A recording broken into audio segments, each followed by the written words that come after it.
Thank you very much. My question today has to do with the state police's interaction with municipal government.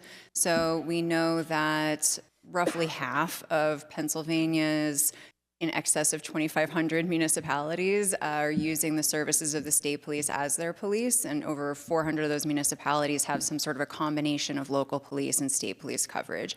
That's very true of the district that I represent in Allegheny County.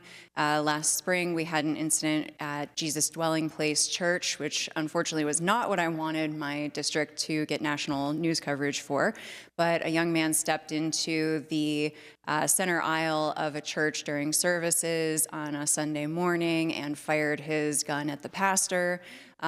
Fortunately, that gun jammed, and another member of the church was able to tackle him and hold him down. The regionalized police force had only been sworn in the previous Thursday, so due to the newness as well as what you've described as the difficulty in recruiting police officers, there was in fact no one on duty. So they had to hold this man down for over 20 minutes waiting for the state police to respond.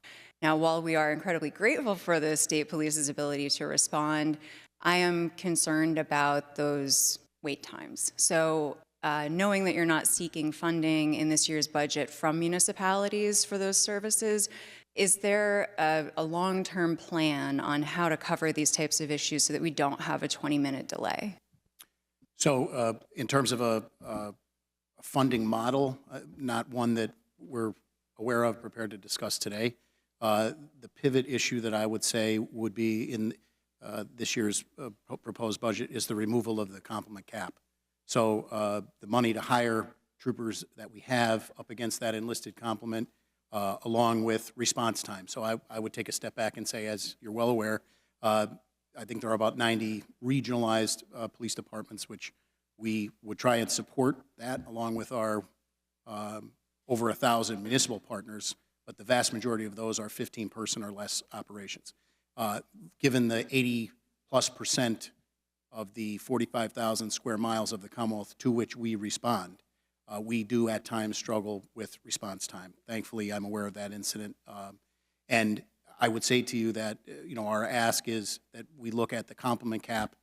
There are some other, not to go away from response time, but the post-traumatic stress leave, which will take effect in October, the regular limited duty, the heart and lung, exactly what you're saying. You brought up a good point about 400 agencies that rely on us for part-time service. There's a huge qualitative metric in there where they're classified as a part-time agency, but the amount of shifts that they're actually working significantly constricts due to budgetary issues, and yet they still show up as one of those 400 that create a perception that they're perhaps working more shifts than they really are.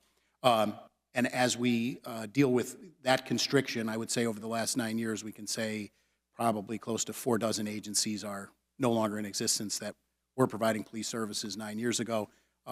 Really to take a look at that with the amount of money and the personnel hours for those different leave types that we're facing, it's difficult in the operating environment because we really don't know on a sleepy Sunday morning, unfortunately, people's worship service is going to be potentially interrupted by, thankfully, the gun jammed, but a mass shooting incident. Yes, it really could have been a lot worse than it is. I'd like to shift my question just to ask a quick follow-up as well. We do know that we in houses of worship often face risks across the Commonwealth. Of course, in Pittsburgh, we're well aware of the synagogue shooting and the church shooting that I mentioned just outside of the city. Do you have particular strategies or plans at the state police level that you are trying to approach some of these faith-based or faith-related attacks? The answer is yes, and I would say kind of a twofold. We offer free of charge our risk vulnerability and assessment team, which goes out to houses of worship, and I would also talk about the work of our Governor's Office of Homeland Security, which I know several times through 2024 brought houses of worship together to discuss security measures, planning, and we're always, again, trying to maintain the best operational intelligence that we can through PASIC and the Watch Center to make sure that we can operationalize that intelligence. And I would like to again say thank you for the troopers' response in my community, and also thank you because I teed you up there a little bit for an answer that I already knew, because they have also come out to my district to talk to some of the faith-based organizations and houses of worship, and it has been an incredible and invaluable experience. So thank you as well. Very good to hear, man. Thank you.